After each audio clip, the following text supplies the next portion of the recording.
আসসালামু আলাইকুম। কাশফুল যেন এক প্রকৃতির স্বর্গরাজ্য। চলছে শরৎকাল। এ ঋতু রয়েছে অনন্য কিছু বৈশিষ্ট্য। এ সময় মেঘযুক্ত আকাশে শিমুল তুলোর মতো ভেসে চলে সাদা মেঘের খেয়া। চারদিকে সাদা কাশফুলের উপর ঢেউ খেলে যায় উদাসী হাওয়া। স্বচ্ছ নীল আকাশ আর দিগন্ত জোড়া সবুজের সমারোহের মাঝে এ যেন এক প্রকৃতির স্বর্গরাজ্য।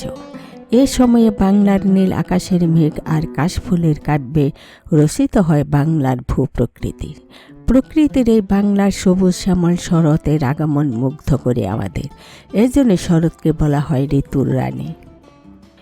নীল আকাশের নিচে সাদা কাশফুলগুলো যখন দোল দিচ্ছে বাতাসে, দূরে শোনা যাচ্ছে ট্রেনের হুইসেল। ট্রেন আসছে, দুর্গা আর অপু গ্রামের পথ ধরে দৌড়াচ্ছে। ওরা ট্রেন দেখবে বলে কাশফুল পেরিয়ে পৌঁছালো ঠিকই, কিন্তু ততক্ষণে দৃষ্টি থেকে বেরিয়ে গেছে ট্রেনটি। পথের পাঁচালী চলচ্চিত্রের এই দৃশ্য কাব্য কার না মনে আছে? কিংবা কবি নির্মলেন্দু গুণ তার কাশফুলের কাব্যে লিখেছিলেন, হঠাৎ দেখি কাশ ফুটেছে বাঁশবনের ওই ধারটায়, দেখি ফুলের বাতাসে কাশ দুলছে মাঠে ছুঁয়ে, সবাই শুধু থমকে দাঁড়ায় গায়ের পথে চলতে, তুলছে কাশের ময়ূরচূড়া কালো খোপার জন্যে। এমন কবিতার পংক্তিমালায় কার মন ছুঁয়ে না যায়? দিশেহারা হয়ে ছুটে যায় মন, কোথায় আছে এমন ধবল সাদা কাশবন? তাই তো শরতের মেঘহীন নীল আকাশে গুচ্ছ সাদা মেঘের ভেলা কেড়ে নেয়। প্রকৃতি প্রেমীদের মনও ছুঁয়ে যায় কমল হৃদয়। গ্রাম বাংলার পুকুর পাড়ে, নদীর কূলে, বিল জুড়ে, খালের পাড়ে কিংবা বিস্তীর্ণ বালুচরে বড্ড অবহেলায় ফুটে ওঠে কাশফুল। নিতে হয় না কোনো যত্ন আত্মি।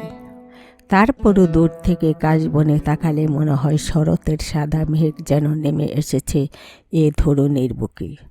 একটুখানি বাতাস পেয়ে কাশফুলের গুচ্ছ যখন এদিক সেদিক মাথা নাড়ায়, তখন সাহিত্য মনে কবি নির্মলেন্দু গুণের কাশফুল কাব্যের সেই লাইনটি ভেসে ওঠে।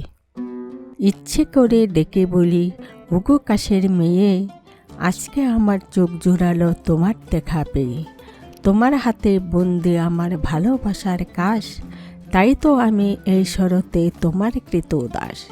কাশফুলের শুভ্রতায় বিমোহিত হয়ে কবিরা শরৎ নিয়ে নিজেদের আবেগকে তুলে ধরেছেন। শরৎ নিয়ে কাব্য, কবিতা, গান, গল্পের কোনো কমতি নেই। তাই তো সাহিত্যে প্রসঙ্গক্রমে এসেছে শরতের কাশফুল। কাশফুলের অপরূপ সৌন্দর্য বিমোহিত করে না এমন মানুষ খুঁজে পাওয়া যায়। নীল আকাশের ধবধবে সাদা মেঘের নিচে মৃদু বাতাসে দোল খাওয়া কাশফুল যেন চোখ ধাঁধানো এক সৌন্দর্য ছড়ায়, তাতে থাকে শুধুই মুগ্ধতা। তবে কালের বিবর্তনে শরৎকালের সেই চিরচেনা দৃশ্য এখন আর তেমনটি চোখে পড়ে না। জনসংখ্যা বৃদ্ধির সাথে সাথে প্রয়োজনের তাগিদে কাশবন কেটে কৃষিজমি সম্প্রসারণ সহ আবাসিক এলাকা গড়ে তুলছে। এতে ক্রমেই হারিয়ে যাচ্ছে প্রকৃতির স্বর্গরাজ্য শরতের কাশফুল। আসসালামু আলাইকুম।